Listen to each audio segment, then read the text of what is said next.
At last, evil fills the whole podcast. The spirits ask you all to choose the horror films your hosts would view. Now Carter, Doge, and Jordan must satiate the monster's bloodlust. Their reckoning is overdue in the horror of Chunktober II. Hello and welcome to Two Chunks and a Hunk, the spooky movie podcast where we give mostly everybody. I don't remember our intro. For mostly everybody. What's your name? I'm Jordan. No, you don't. What do I say at the beginning of an episode? It's so spooky I forgot. I'll do the perfect Dude, Jordan. I'm such a well-oiled machine that as soon as I throw in a word that's not part of it, the whole thing falls apart. Hello and welcome to Two Chunks and a Hunk. My name's Jordan Wonders, and this week I'm your chunk. Yeah, we'll use that. Just ADR. We'll use that. I'll lip We'll sync use to that. it. That can be you. That'll be great. I'm Doge, and he's my good friend, and I like him, but Danny, do you feel held by him? Does he feel like chunk to you? I'm Carter, and your little honking American friend. He's pissed on the Rottweiler. Rottweiler. It's our first use of piss in an intro. Mark it. There you go. It's pronounced Rottweiler, I think. The Rottweiler. Sorry. Count guys. it. Yeah. He titty on a puppy dog. Carter, why are you the hunk? On a puppy. Sorry. Why am I the hunk? I wanted to give this as a surprise to you guys because I think A, you're going to be like, oh, well, obviously he's the hunk. And then B, it's honestly one of the most applicable hunks that we've ever had for hunkdoms we've ever had for this podcast. Chelsea and I are taking a trip to Disneyland, which is a maybe a punchline on the podcast because we go all the time. Uh-huh. But we're going Land or world? Land in California. Oh. So Callie's going to be there? Callie will be there. And what we're going to do the day before, so when we get into LA, we're going to take a little trip to the brand new, opened up at the end of September of this year, Academy Museum. Oh, wow. Cool. So the Academy of Motion Pictures Museum that they just had built. And guys, they have everything. I was looking up and I didn't want to have too much spoilers, but they're basically like, hey, this is the Smithsonian for movies. Whoa. Bruce is there, the shark they used in Jaws. Willis? Oh, and yeah. Bruce Willis is also there. But it's like, hey, so there's a room that I can't wait to go into that is this massive, massive room that is just an absolute flex because it's all these glass cases. It looks like all these glass pillars, and inside them is memorabilia. So it's like, oh, there's R2. Oh, there's T-800's leather jacket. It's just like all this stuff, and I absolutely cannot wait. That is so sick. Have they got any Silence of the Lambs stuff? I think they do. That's why I wanted to stop looking because they really do have everything. They have, I believe, Danny's dress from the end of Midsommar. Really? I think they have something from Midsommar on there. They've got, Dorothy's ruby slippers. It's all sorts of stuff. I can't wait. I think it'll be really, really fun. That's so cool. Yeah, very get ready, cool, very so jelly. Get ready That's for awesome. our Slack channel to blow up. Yeah, for sure. Maybe Well, send videos and stuff. We'll post that on our Instagram. We'll do a little, Instagram takeover. That'll be a lot of fun. Yeah. That's super exciting. That'll be very cool. Cannot wait. I love that. Well, that's great. Speaking of Danny's dress from the end of Midsommar, that's a great segue into the movie that we're going to talk about today, which is, of course, a continuation of our Chunktober II vote that you all, dear listeners, made us do. Yeah. This is the third place winner, second in chronological order episode of the series. The movie that you have chosen with your votes is, of course, Midsommar. And it wouldn't feel right to start talking without a synopsis. So I need that. Dosh. Give it to us. In the spirit of all things scary, I present to you this week's Scarenopsis from IMDb, written by Yusuf Piskin, who I think was actually at that festival. Seems like it. Yeah. Oh, gosh. Several friends travel to Eastern Europe to to study, as anthropologists, a Swedish summer festival that is held every 90 years in the remote hometown of one of them. What begins as a dream vacation in a place where the sun never sets gradually turns into a dark nightmare as the mysterious inhabitants invite them to participate in their disturbing, festive activities. Okay, let's start our discussion. Thanks, Dosh. That's great. Let's start our discussion with this because I had a hard time piecing this together as well, and it sounds like our synopsifier did also. I don't think it's held every 90 years. I think there's something special about it every 90 years, but they have Polaroid pictures of several of the May Queens. Yeah. Right. There's no way that this is held every 90 years. Right. It's the purifying ceremony of their village is held every 90 years. It feels like every blood sacrifice grants them 10 years of purity for their village. Right. You know what I mean? Like everything is the number 9. Yeah.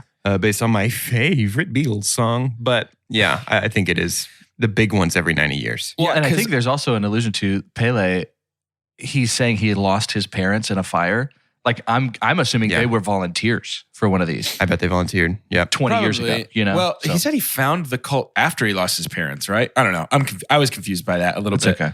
There's also a lot of people online that believe that the cult is who killed Danny's sister and parents. There's flowers arranged in the same similar symbols next to her dead parents, apparently in the house. And she's wearing like a laurel in one of the family photos there. I don't know that is there flowers like I don't know. I didn't go back and watch, but what I read was that the running theory is that Pele had already chosen her as the one that he wanted to I'm kind of bond with, and so he had the cult set it up to where she would be emotionally vulnerable enough to come with him to Sweden. I don't believe that. I don't think I do. I could. It's like that's creative. I think that's creative. I don't think I do either. Okay, I got to talk about this because it's burning a hole in my brain. Jack Rayner, the actor that plays Christian, Danny's boyfriend. Yeah. If it were biologically possible for two men to have a baby together and share the DNA. Mm-hmm. Seth Rogen and Chris Pratt. Thank you very much. That's the end of my talk. Yeah, I see it. Seth Rogen, Chris Pratt, and a big old heaping of vanilla soft serve because this boy's got the plainest face and plainest vibe. Dude, but I kept waiting for him at any point to be like, yeah. It's just, and when I said it, I was in the middle of starting the sentence and I was like, he looks like a cross between, and Callie just goes, yep. She knew. She already knew what I was going to say. It's like y'all have some kind of a hive mind. Spooky. I'd never seen this. This is my first watch of this one. Carter, this was your second watch. It was. Doge, first watch? First watch for me. Yeah. I got to say, it was oversold to me as much worse than it actually ended up being as far as like the content of the movie. I mean, don't get me wrong. It wasn't like, I agree. It wasn't like a sun-drenched romp through the hills of Sweden, but it also wasn't that, or wasn't not that. I mean, yeah, it wasn't that. There's, I was actually maybe more of a hint at how I'll rate this on the scientific cinema scale. I was honestly excited to watch this again in a very strange way with something like this that seems to be not really polarizing. I think a lot of people, there's things that are meant to be disturbing here, but I had a moment, and I think it came with the second watch. I know it did. That it's always kind of fun to, and I think we do it a lot, especially with directors, have kind of comparisons as to what are they getting this from? Who are they the modern day version of? It really is starting to feel like after doing his first two and currently only two bigger budget, big release movies, Ari Aster feels like our Stanley Kubrick. He's going out and seems to have an affinity for knowing exactly what he wants, things that are really going to stick with you. I think Midsommar is Ari Aster's Shining. There's going to be a ton of stuff, like at the end it just gets crazier and crazier and crazier, and then it's just meant to be out in the ether for the sake of theory sometimes. It's like, sure, I'm not surprised that it started with, I think that like the threads just blow up with like, what is this about? Right. And it feels like, you could probably tell Ari Aster what it's about. It's like Right. he hasn't been very clear either. And it feels really kind of like, so Stanley Kubrick did like Clockwork Orange, The Shining, Full Metal Jacket, Space Odyssey. He did a ton of stuff that is like visceral and memorable. Sometimes divisive. Yeah. But he never won anything. He won a posthumous Oscar, which I hate those, like the year after he died. Yeah. Because they're like, oops, sorry, you didn't get the Oscar the other 4 times you were nominated for Best Director. But I don't know. Ari Aster kind of feels like a Kubrick to me in a way. I can see the parallel for sure. But it's kind of unfair and unique to compare someone who's very original to someone who's very original because that defeats the purpose. Yeah, their similarity is how dissimilar they are to almost anybody else. Yeah, I can agree with that for sure. And I think it's hard because I say Midsommar it was oversold. I remember having so many conversations with people of like, it's the worst thing I've ever watched. Like visually, it's just horrific and like all this stuff. And I was like, so I was going in ready, like clinched a little bit. And it's like, don't get me wrong. Ari Aster apparently loves nude people just like standing around while stuff happens. Yeah. He's into that. And like, so yeah, there's like smashing heads. He loves the squeeze head. He loves the, what's it called? Where the dude got the butterfly lungs. That was pretty rough. Blood Eagle. Oh yeah. Blood Eagle. Real thing. That's a real thing. Cool name for that. Yep. It's a Viking thing. And like, burning alive is rough. Nobody wants that. The dude wearing Will Poulter's face was unpleasant to see. But like by and large, it's like, thank you. By and large, it's like, it's a horror movie. Like, what else do you expect? And like, I mean, I don't want to diminish it, but it's a cult movie. Like you get that stuff is in a cult movie. Yeah, you know what I mean? It's about like a cult. What did you expect? Right. Yeah. Exactly. These are the crayons in his cult crayon box. So he's going to color what we're going to get. You know what I mean? And it seems like the two messages of this movie, if I may begin here with our true movie discussion, the two messages of this movie are the danger of same think told through the lens of occult groupthink. Yeah. Yeah. And then also the second message, the second lesson is don't go on a trip to fix your broken relationship. Fix it at home. Your problems are going to follow you to Sweden. Well, I don't know why we would discourage that because it seems like it's fixed by the end of the movie. The problem is definitely over. No more problems. The problem is definitely over. Yeah. I'll say that for sure. No more issues. Yeah, I don't know. At the beginning, I was like, man, as many red flags as Christian is throwing up, Danny's throwing up similar red flags in the sense of like she needs to know herself enough to be like, I do not need to be going to Sweden with this guy. I think they're kind of both really bad. Well, he's gaslighting her and she's falling for it, which is not her fault for falling for it, but just watching it, you want to be like, snap out of it. Don't go. Yep. Yeah. I think honestly, the most disturbing parts of this movie are the first 7 or 8 minutes. I think seeing how her sister took her life and took her parents with her is something I'd never even imagined before. And I think the way that we did that, we're starting to kind of see some rhythms and some styles of Ari Aster. And one of those is at a certain climax, a lot of times a really morbid one, we're not actually seeing the person react. We're hearing them. Yeah. We had mom out at the car. She sees the car when, Peter's in bed. And then we've got, just hearing her on the phone. But we're looking at Christian. We're hearing Danny's first cries and stuff. And by the way, super pumped Florence Pugh. I'm going to go ahead and do it. I don't think this movie happens and has the kind of effect it's supposed to from the director if this isn't specifically Florence Pugh. Yeah. I think she did such a good job. I really do. And I think it's another one of those, I had an article, I think we're going to talk about it on the next Mini Monday, but I found a really interesting article about critics and what they have to say about horror movies and how it tends to be the bottom of the food chain. It tends to be like they don't really have any respect for it. We talked about it a little bit on Hereditary, and I wasn't surprised to find some data on it. But I feel like this could have been an Oscar nominee, honestly. Yeah, totally. Well, I feel like there's some parallels between... this is going to rub some people the wrong way. I don't mean it to be offensive, but there's some parallels between horror movies and horror fandom and like country music and country music fandom, where it's like they're both so oversaturated that there is more bad than good. There are more crappy horror movies than there are truly good films that are horror movies. Yeah. There are more crappy bro country radio pop country songs than there's more Luke Bryans than there are Chris Stapletons. Bingo. Right. Correct. Bryan, that's great. Correct. Stapleton's who I was thinking of too. And then sometimes you end up with a Sturgill Simpson, a Chris Stapleton, and you end up with Midsommar, which is like a breath of fresh air because the performances are incredible. And I don't know. It's just, to me, the horror fandom, people that are really into horror kind of don't care about the quality of the movie. They just want to experience a good horror experience. And I totally get that. That's fine.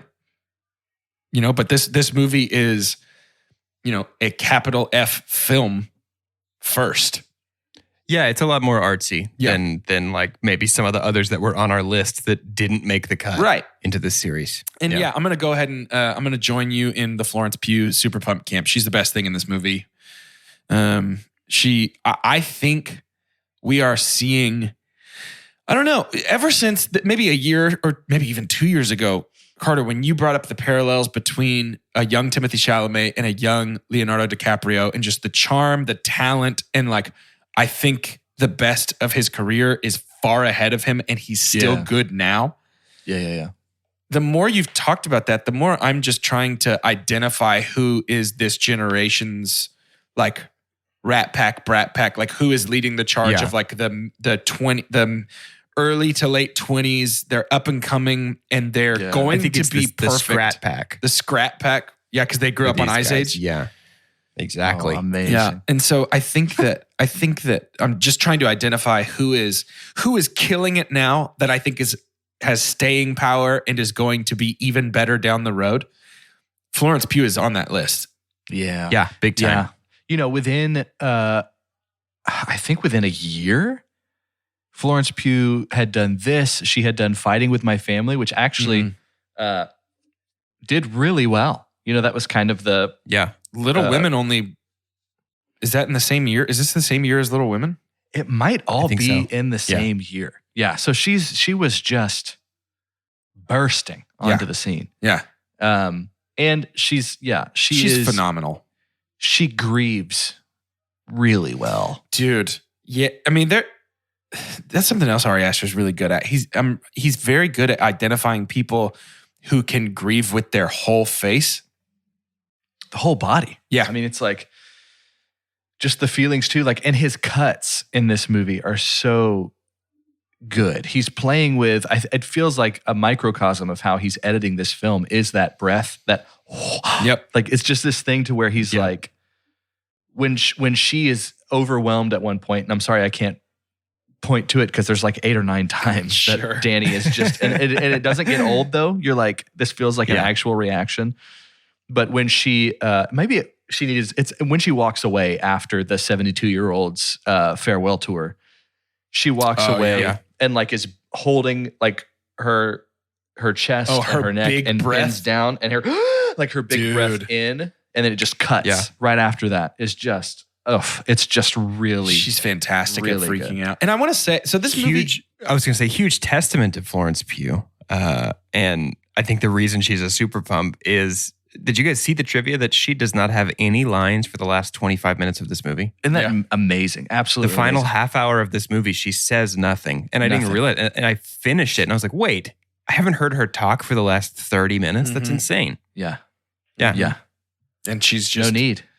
No, exactly what she's thinking. Which is crazy. So this movie's gorgeous, right? Like, it's so pretty to look at. I've never done psychedelic drugs. And the swish faces. Yeah, right. I've never done psychedelic drugs before, but I have to imagine that it's probably pretty close to what that looks like with everything sort of crawling and pulsing and all of that stuff. Yeah. It's gorgeous to look at. It is a testament to her talent that in a movie full of so many things to look at, to listen to try and understand, she still manages to steal almost every scene she's a part of. Yeah. I find myself, even when not applicable, somehow placing her in the frame when I'm thinking about this movie. She kind of always felt Danny there. right now? She felt like she was there. most of the time. That's good. No, I really like that. Yeah, man, this movie is, especially when viewed right after Hereditary like this, Ari Aster is a freak. He's amazing. And his particular flavor is not always for me. And yet I can't not appreciate the immense talent and care taken in crafting these movies. And I'll tell you, I enjoyed my watch. Enjoyed feels like the wrong word for Midsommar. No, I enjoyed my watch of Midsommar more than I enjoyed my watch of Hereditary. Mm-hmm. Same. These are probably both a one-time watch for me. Yeah, I don't know that I'm interested. I'm more likely to rewatch Midsommar than Hereditary, though. I think Midsommar is a much better film than Hereditary is. Yeah, I do too. I was looking up Ari Aster's upcoming projects. First of all, he's 35, so I know he's so young.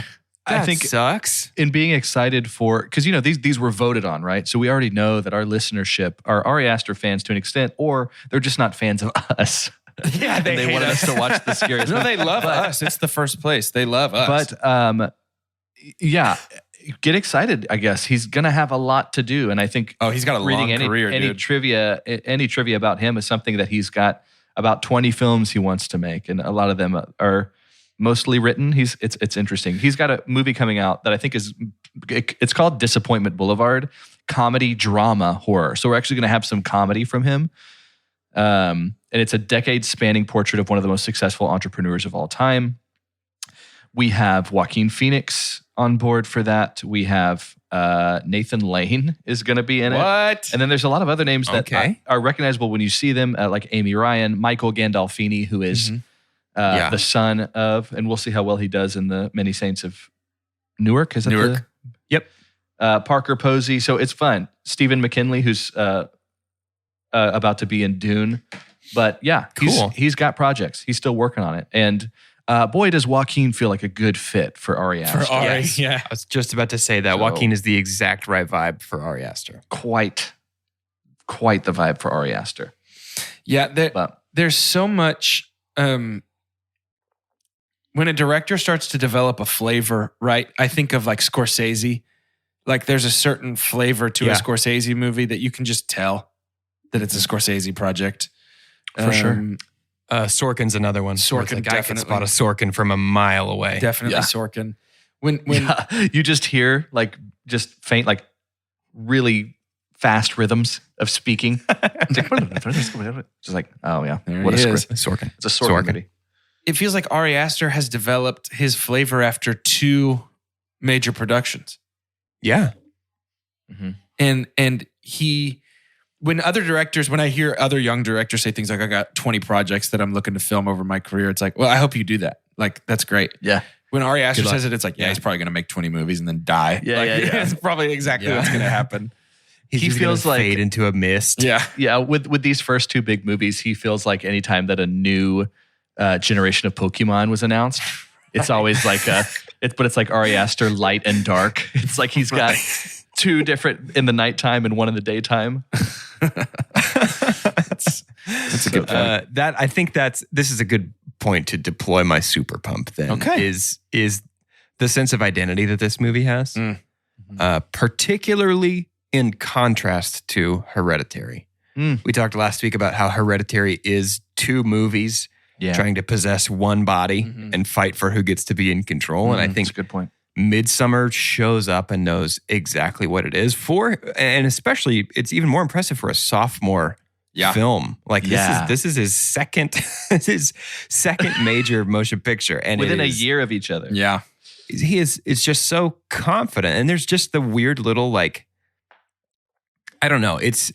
Maybe the script then is my super pump because there's the weird little things of like everything revolves around the number 9, which is an important number to Nordic mythology, right? Because Odin hung on Yggdrasil, the world tree, for 9 days to acquire knowledge, and that's where he got the runic alphabet that he taught to humans. And so everything revolves around the number 9 here because in some way they worship the All-Father or used to worship the All-Father and now are in this cult. But there's just little like it's so tightly plotted and so tightly written that I actually, this sounds like a negative in the middle of my positive. I actually would say that it is not comparable to something like The Shining or something like a Stanley Kubrick, because I don't think there's room for that kind of like what happened. Like it's very clear. And I think that the cult killed her family. I don't know that the script supports that. I don't think so either. I think that's people reaching for it to be something more than it is. Mm-hmm. Yeah, I agree with it. Was something that had an effect. It's like going on a roller coaster that you can clearly see where the rails are, and someone's trying to claim that it turned you upside down an extra time. You're like, I mean, it didn't. It felt like that, but it didn't. But you can turn around and watch the bones and be like, no, there's 3 loops right there. And they're like, there's 3 loops right there. There was a 5th loop. There was a 4th one. Yeah. I think in terms of like the Shining comparison with Midsommar is I think the hype of the afterlife of this film is going to be very similar, I think, to that. You know, can I voice something that I really appreciated about this movie? This is the platform. That's true. Was it the head squish? Yeah, I loved the head squish when it was just like blamp. I was like, I'd love to see that like 3 more times. Like Gallagher of the man. It was beautiful. Geiger. I like supernatural horror. It's fun. Yeah. I'm so glad this movie at no point ever presented as anything other than a crazy death cult. Yep. This movie wasn't like, completely. And then they ascended to the heavens. It was literally just, hey, this girl was grieving. She was in a very vulnerable state, and cults like to prey on vulnerable young women. And they convinced her to leave everything behind, join them, and kill her boyfriend by fire. Yeah. That made it far scarier to me. Dude. Than King Payman. Right. The medieval demon. The apocalypse. Yeah, I think something too that happened here though is it does feel a lot like a Destiny kind of movie. It felt like because there's so many things that had already happened to her outside of what's in the cult's control. And maybe that's why people are reaching for the cult killed her parents, right? Because there is this thing as to her reaction, though she's not screaming when we get the 72-year-olds jumping off the cliff, is still just kind of, I'm sure she's just trying to imagine. She's pretty numb, you know? She's like, this still is affecting her, but it's not too different from what she's been dealing with for the last year or two. Yeah. You know? And so it really fell into place for her. We have a king crowned in a weird way at the end of Hereditary, and then a queen that you're like, good for her at the end of this movie. I can't wait for the sequel where we meet their child, the crown prince. But I think that sense of destiny is very intentional in the script is because I think that's an accurate reflection actually of what cults and I mean even belief systems do. Like these kinds of like external explanations for what's happening is a form of meaning making, and they're great at synthesizing all of these separate threads of a life to say, oh, it's actually it's all been leading to this. There's a way to explain. You know what I mean? Yeah. And I think that's totally just an illustration of this is the way belief systems work, and this is why cults are especially scary when they prey on vulnerable people. It is an extreme example of like cognitive dissonance. It's like this trying to convince yourself so that you don't feel uncomfortable about what you're doing right now, that this is supposed to happen. And so I think it's a great example, great explanation there. Yeah, the non-supernatural aspect of the realistic story is why this works so well for me, essentially. Like the fact that Ari trusted the story to be scary on its own. He trusted the idea of getting stuck in this death cult. And by the way, when they told, I need to look up his character's name in this movie, Josh. When they told Josh that he could write the paper, I was like, oh, he's not leaving. They're going to kill him. As soon as they were like, take whatever pictures you want, do your thing, you're fine. It's like, it's because it doesn't matter because you're going to die. Oh, it's because he's had a new blood. So once they were like, sure, do whatever you want, I was like, he gone. So I have a question for you guys, and I'm sorry to keep bringing up Hereditary. Is this, we talked last week how do you not though? You know what I mean? Like, Right, especially when they're back to back, especially when we did not plan to do a complete Works of Ari Aster series, but here we are at the end of that series. Is this further confirmation? Because we talked last week about how he said Midsommar is the first movie that I created with the intent of creating a horror movie. Is this further confirmation then that the demon stuff at the end of the last one was maybe not his input into that? I find that a lot easier to believe, that he went with this story to A24 and was like, hey, I've got this story, don't quite know how to finish it. And they said, we've got this old demon idea kicking around. I could see that. Because happening. It's hard to extrapolate a trend from only 2 data points. Right. We can't really graph this line of his movies, but it does not feel, it makes the supernatural stuff in Hereditary stick out that much more than it already did last week to me. Yeah. Yeah, I could see that for sure. That it's especially when it's your first big project too. Maybe you're a little bit more malleable to change that kind of stuff. I think after Midsommar, it feels like Ari Aster might be sticking with A24. It feels like he also fits that production company. Oh, for sure. Feels like after Midsommar though, nobody's going to tell him what to do. Oh, he's got a blank check for sure. Yeah, I think he's good. I think he's basically solidified as like no. Give this guy room. Like a Denis or an Edgar Wright or like. It's like you can't change what his like vision. A Jordan Peele, honestly. Yeah, very much. That's probably Ari even more Aster with the genre. The Damien Chazelle of horror. He had to prove it at the beginning. Yeah. Let me do this, so now I can do that. Yeah. So now I can do the one I really want. Hereditary was his whiplash. Yeah. Could be. Yeah. That could be. That's a lot of fun. Although from my perspective, with Whiplash, Damien Chazelle is the Damien Chazelle of horror because that movie makes me so anxious. Damien Chazelle's working on a movie with Brad Pitt right now, right? Really? Called Babylon. Yeah. That's exciting. Nice. Very excited.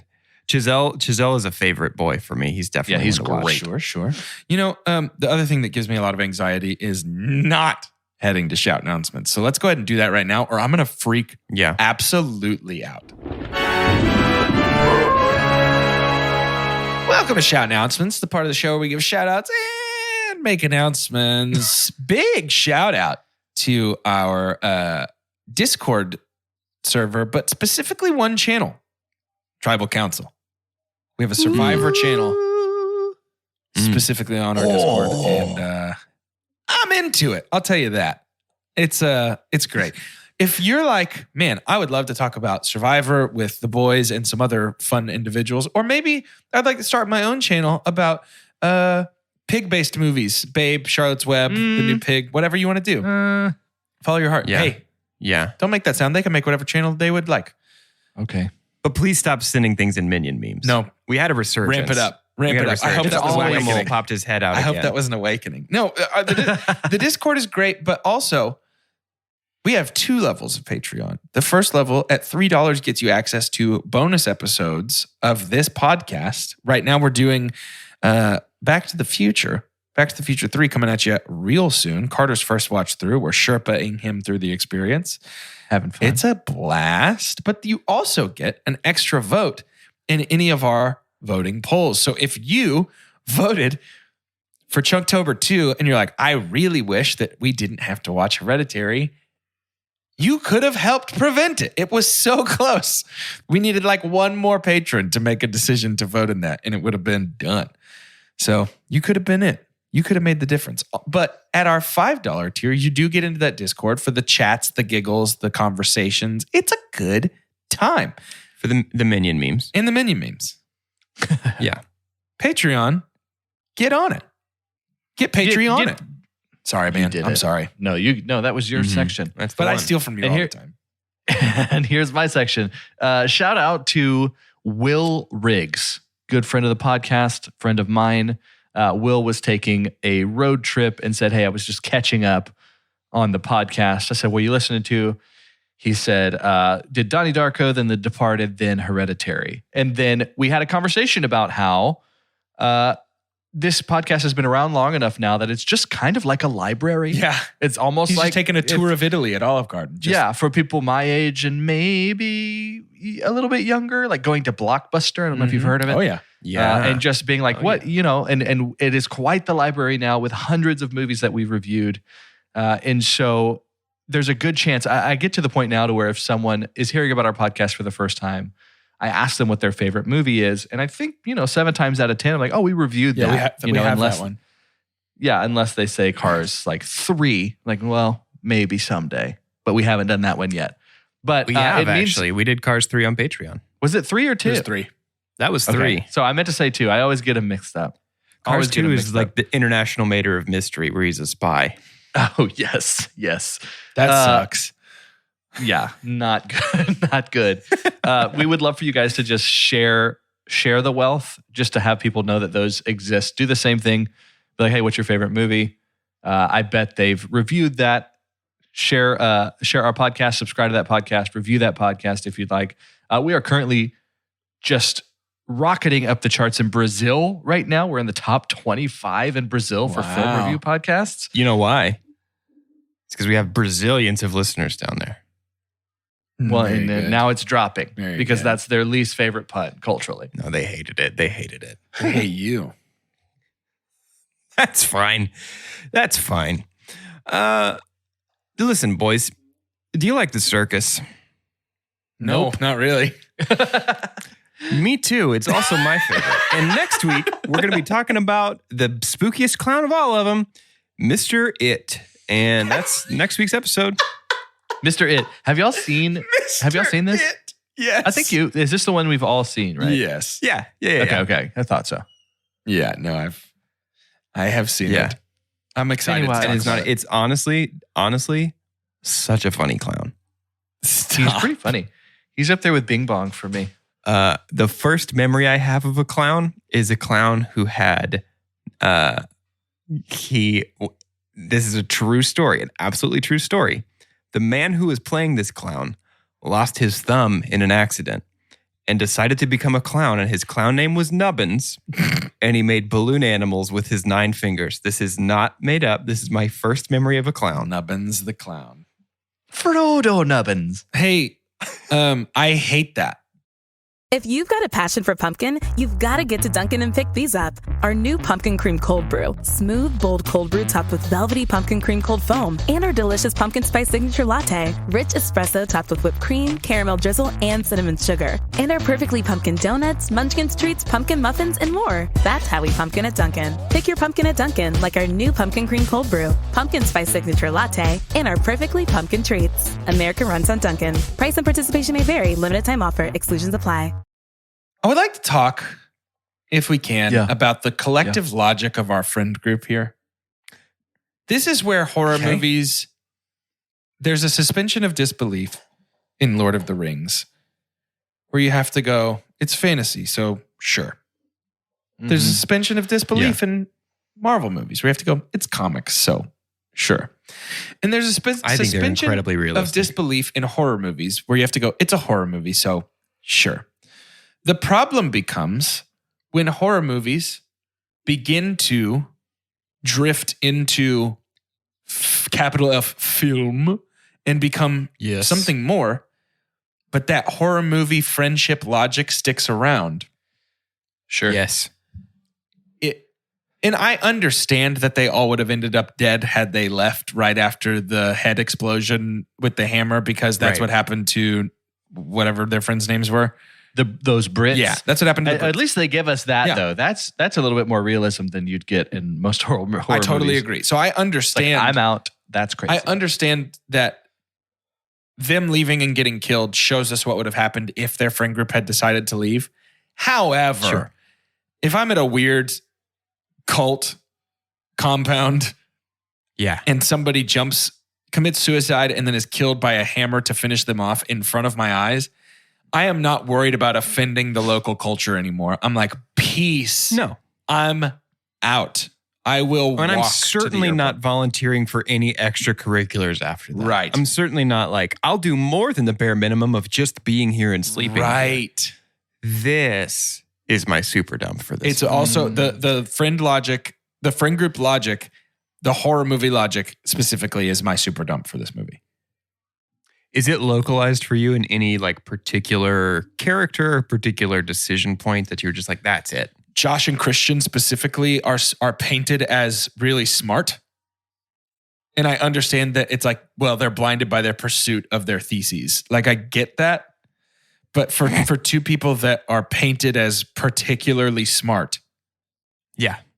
they seem to be the two most keen on staying. And I'm saying that because Will Poulter's character, Mark, seems too dumb to put together that he should get out of there. Yeah, and he was taking a nap during the. Yeah, that's my thing. Is like his whole thing is like, let's go do some sex on a cult member.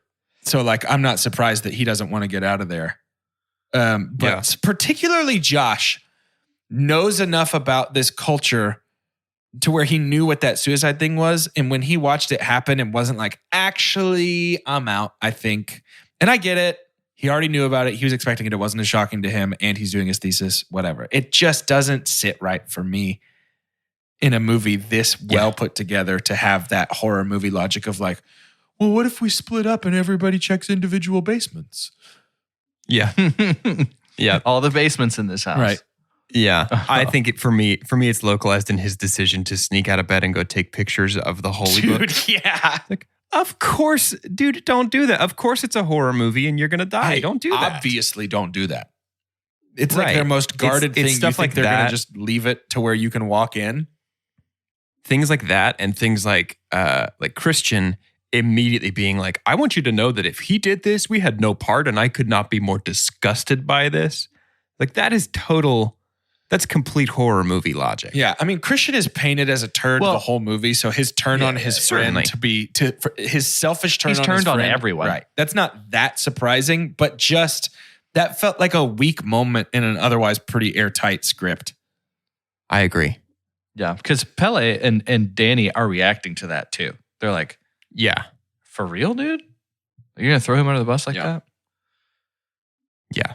Yeah. There were several, as it began to continually unfold and continually prove to be, this is a death cult that is a place you need to escape from. There's not really a whole lot of like respect the culture that you need to be doing if you're going to get sacrificed as part of a ritual. Yeah. Yeah. The fact that they kept being like, no, we should let's give them a chance. that to me is like, okay. Yeah. I totally get y'all's super dumps. I do think it's a more revved up look at like the power of persuasion, you know, in many ways, like via substance, because it is funny. I did find myself relating to like, what the heck are you doing?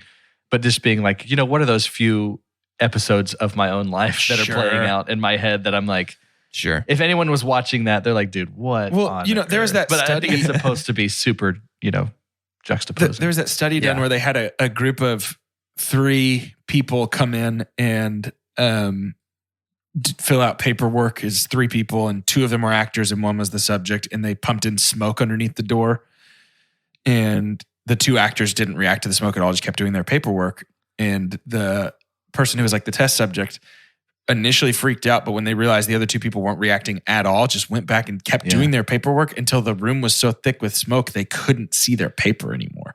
Mm-hmm. They did it again with just 1 lone person in a room, and pretty much the second the smoke comes under the door, the person's out in the hallway like, can anybody see this?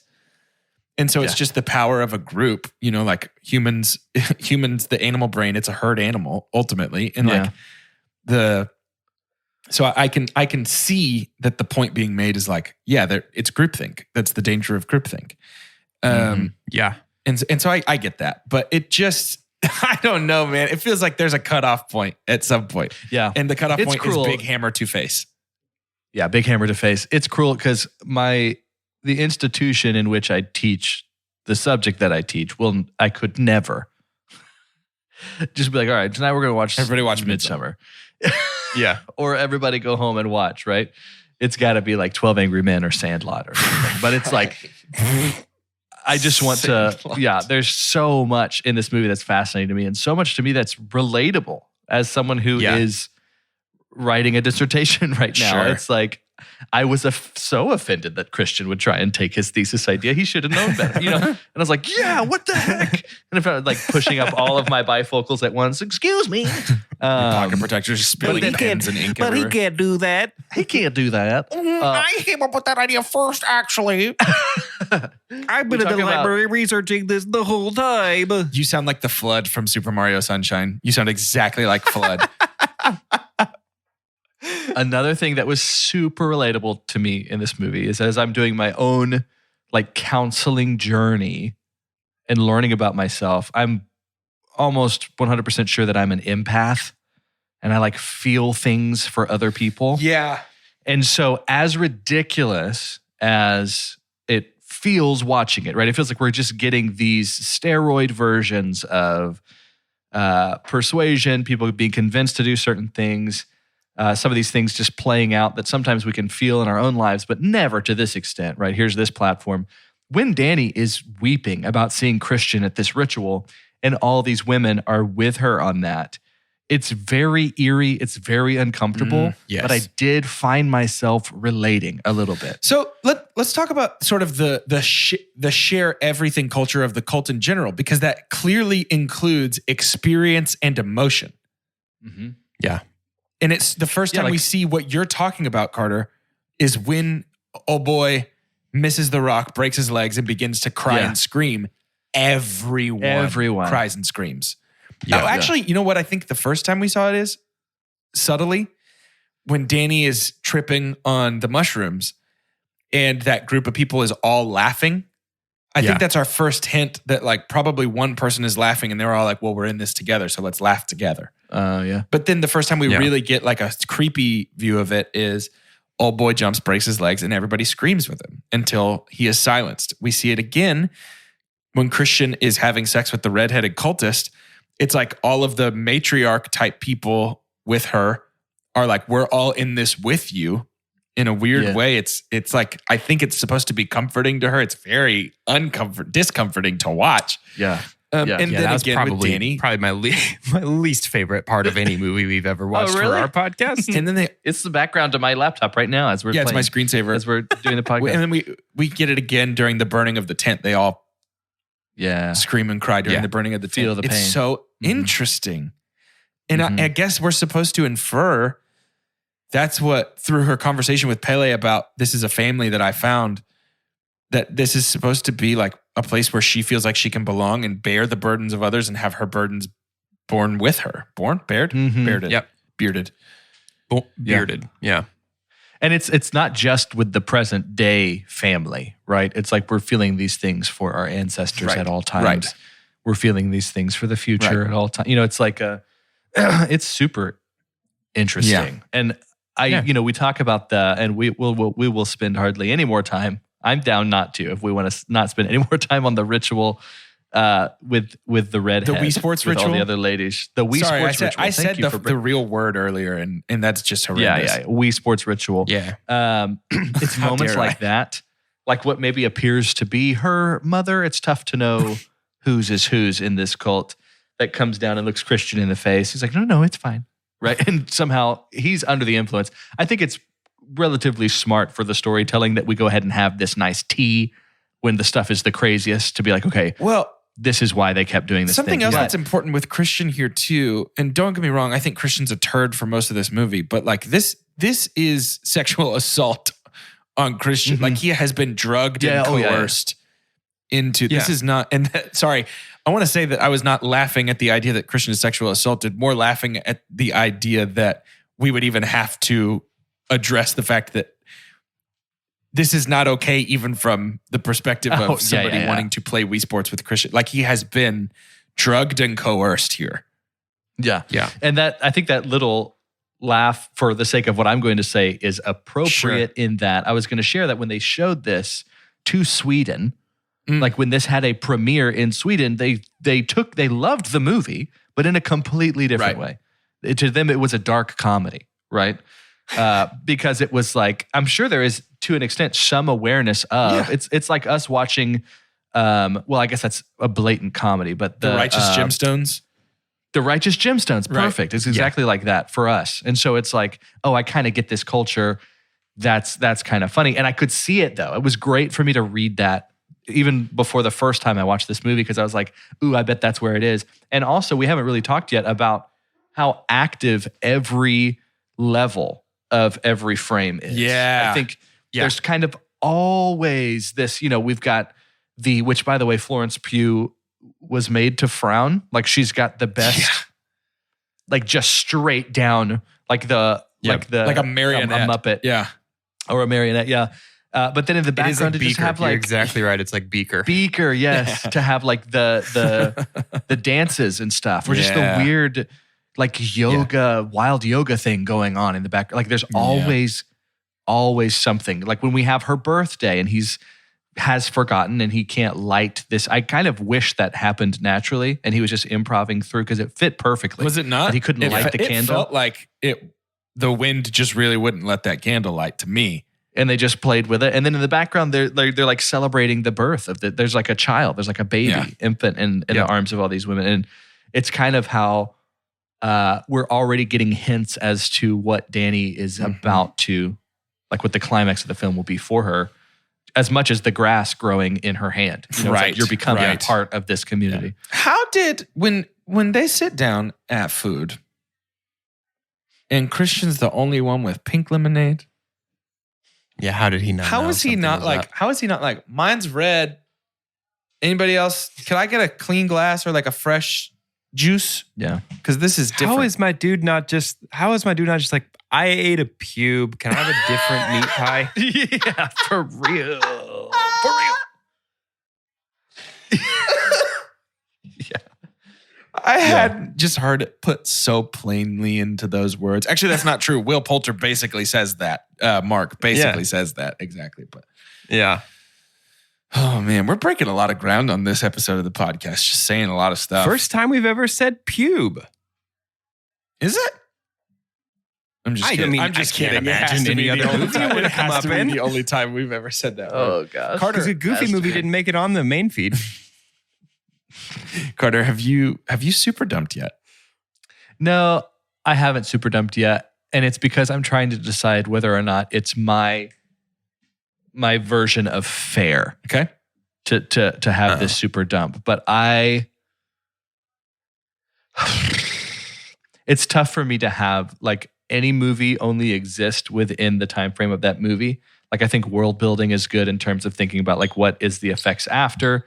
Because if you want me to think about how does Danny live with this cult after that, to me, the smile that she has at the end, it means she's probably down. I think she's going to fully be there, fully indoctrinated into that. But then I caught myself being like, how do they get away with this? I want to at least see like who is the family member that is messing with the records for the police sake, or because we did lose people permanently. 5 civilians that were in other communities.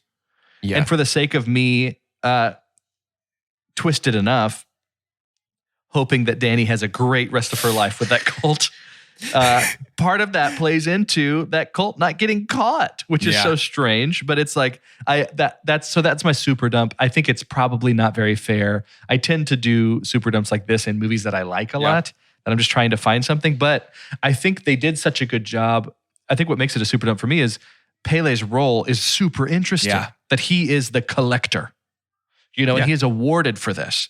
He's got talents. They're always alluding to he knows people well, right? He's a curator, as if he's going to the back of the grocery store at the meat market. He's like, they're going to love this, And I think that's so fascinating. And so I needed just a little bit, a hint as to the role. Or does someone play the role of covering that? And it could be like the guy at the dinner table who's like, oh, yes, I meant to tell you I came back and got her and took her to the train. So it's all well, they're back. Like the guy who's like trying to have everything's okay. So that was just kind of a little bit tough for me, but that's my super dump. The band on the cruise that we went on was all Swedish dudes. And they would... Oh, how fun! They would have everybody raise their. They played a lot of ABBA, and they would have everybody raise their glass and go "Skål!" And that was the first time we had heard that word. And then they said it again in Midsommar. We were like "Skål!" watching it. Yay! It was great. Total throwback. Total throwback to like a month ago. I mean, we were younger. We didn't know any better. It's time to rate this movie. Wild. Using the scientific cinema scale, which is flawless, perfect, and as follows. The best thing we could ever say about a movie is own it. Don't lend it. Buy that poster. Next best thing is buy it. Somebody was very late. After that is rent it. That's followed by stream it. And then forget it. And last but certainly least, the worst thing we could ever say about a movie. God hath forsaken us. I'll go first. I'm buying it. I'm buying Midsommar. I don't want to watch it again. I feel the same way about this that I do about, I used the Manchester by the Sea connection last week as well, but like, great movie. Glad I saw it one time. Glad I can be a part of the discussion around it. I'm good. I don't want to watch it again, but it's really, really well done. And it's worth it almost just for Florence alone. She's outstanding. Buying this movie. I'm also buying this movie. And Jordan, you took the words right out my mouth. It's very good, very well done. And it's a one-time watch. Yeah, I'm all good. For the boy. I'm all satiated. I've watched it twice. So sick and twisted. And I think I would watch it again. You're crazy, man. Ooh. Because it feels like, you know, if you're like I'm imagining I have like a Padawan who I can recognize a little bit of the spark that I have or good friends of mine on a podcast have for like a legitimate like love for movies as an art. This is the inner sanctum. Like this is we'll watch all these things and then it's like, okay, I think he's ready. I think she's ready. Let's do Midsommar. Okay, I hear you. I like the way you think. Let's watch this. And I think for that reason, and because I did find myself liking this much more than Hereditary, which I bought, I'm going to buy the poster for Midsommar. Okay. I think it has some legitimate staying power in like the zeitgeist history of film. Yeah, I think for someone to so boldly tackle something as simple as why not a horror movie in the day. We didn't even barely discuss that. Cool. That is very cool. Yeah, and to just really kind of be like, well, no one else gets to do this. You know, I think if you do, how do you do it? Yeah. How do you do it? So I don't know. I think the fact that the Academy Museum that you're about to be at has a thing from this movie that's only 2 years ago. old. Yeah. It's a good point. Yeah, great point. Full circle. Full circle. Wow. Midsommar. Our second Ari Aster movie of this series, which is wild. Next week, don't forget to check it out. Check it out. Clowns are not my forte, but I actually am excited to rewatch this. I think I've seen this will be like, I think my third time to watch this. This will be number 2 for me. Yeah. Read the novel. Love it. But Jordan, I read the novel. I'm Jordan, the book is better. It's like almost droopy. Dude, it's just flood. Oh, bother. I love the book. Here's Jordan. That's great. Every 5 minutes next week. Well, actually, in the novel, they do this, and that's it's much better. That's actually a pretty interesting good for them impression. to change the name from Nickel Smart to Pennywise. Nickel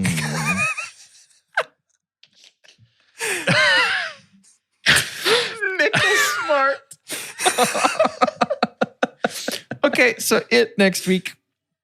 Check it out. It's the third highest, second place, third in the chronological order of our Chunktober II series. Thanks for voting. We love you. To end. Ooh, should we have called it Chunktober? It's fine. It's fine. Too late. That sounds like a potato. It does. It does. To end today's episode, I'd like for each of us to say our names and what sort of concept you could start a cult out in the middle of a valley surrounding. For 2 Chunks and a Hunk, I'm Jordan, and I think my cult would be called, we'd just be the Hylians, and it would only people that like Zelda are welcome. So is it a club? No, don't call it a club. It's a cult. We've got robes. But we have to have electricity so we can play Zelda. That's amazing. It's just at my house. It's not in a field. I'm Doge. And through almost a full decade of a careful combination of gaslighting, of groupthink, of doublespeak, I plan on convincing a few close friends that their favorite thing to do is talk about movies with me.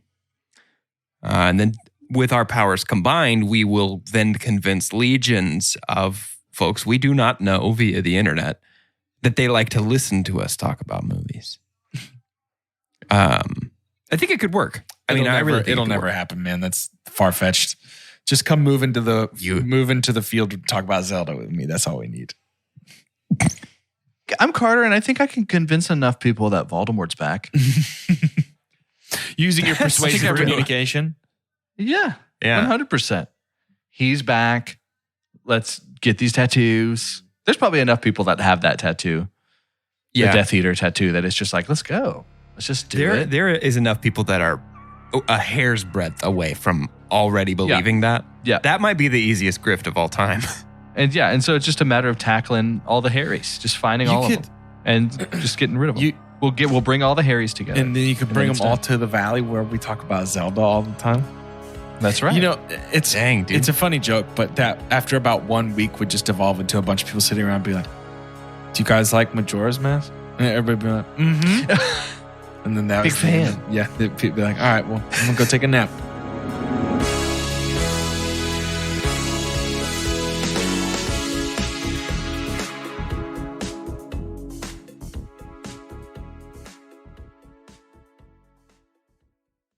Do you love hearing stories about your friends' dating life?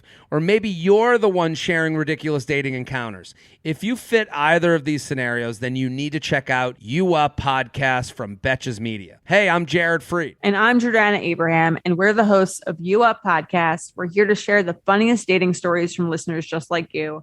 From awkward first dates to awkward sexual encounters, we're here to guide you through it all. You can listen to You Up Podcast from Betches Media on Apple Podcasts, Spotify, or wherever you listen to podcasts.